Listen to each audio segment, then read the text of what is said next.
Election प्रोसेसवर जनतेचा आणि आमचा पण विश्वास उठतो आहे आणि त्या अनुषंगानं इलेक्शन प्रोसेस अजून ट्रान्सपरंट झाली पाहिजे. ठीक आहे, एखादं इलेक्शन माणूस हरू शकतो, पण अशा प्रकारे जे जनतेच्या मनात आहे ते इलेक्शनमध्ये ते रिफ्लेक्ट झालं नाही आणि म्हणून संभ्रमित वातावरण आहे सगळीकडे.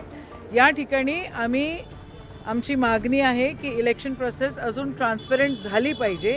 ज्या काही गोष्टी लपून छपून होत आहेत त्या न होता क्लॅरिटी याच्यामध्ये आली पाहिजे आणि डेमोक्रेसीला, लोकशाहीला जो तडा देण्याची प्रोसेस बॅकडोरनी सुरू आहे ती कुठेतरी थांबली पाहिजे आणि म्हणून आम्ही या ठिकाणी PIL केलेला आहे. इलेक्शन प्रोसेसच्या कोणत्या मुद्द्यावर तुम्हाला आक्षेप आहे, म्हणजे नेमका मुद्दा कोणता आहे? ईव्हीएम आहे, मतदार यादी आहे, की नेमका काय आहे? ईव्हीएमचा मुद्दा आहे का? अक्युम्युलेशन ऑफ 15-16 पॉईंट्स आहेत. ते पॉईंट्स तुम्हाला काही दिवसांनी कळूनच जातील, ते येतीलच बाहेर. आजच सगळं कशाला विचारताय? आम्ही आत्ता आतमध्ये होतो तर आम्हाला भरपूर त्रास त्या ठिकाणी दिलेला आहे.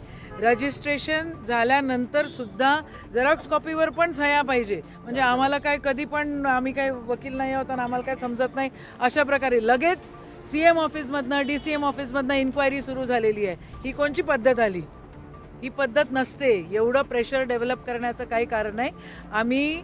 आपण सगळे लोकशाहीमध्ये राहतो आणि ती लोकशाही बळकट राहण्याची जर मागणी आम्ही करत असू तर याच्यामध्ये वावगं काही नाही असं मला वाटतं. ईव्हीएम बद्दल काय मुद्दा आहे? ईव्हीएम बद्दल काय मागणी आहे? नाही, आपण जे आता सांगितलं उच्च न्यायालयामध्ये राजकीय हस्तक्षेप काम करतो असं तुम्हाला सांगितलं. बिलकुल 100%. तो काही मी सांगण्याची गरज नाहीये, हे अख्ख्या जगाला दिसतंय.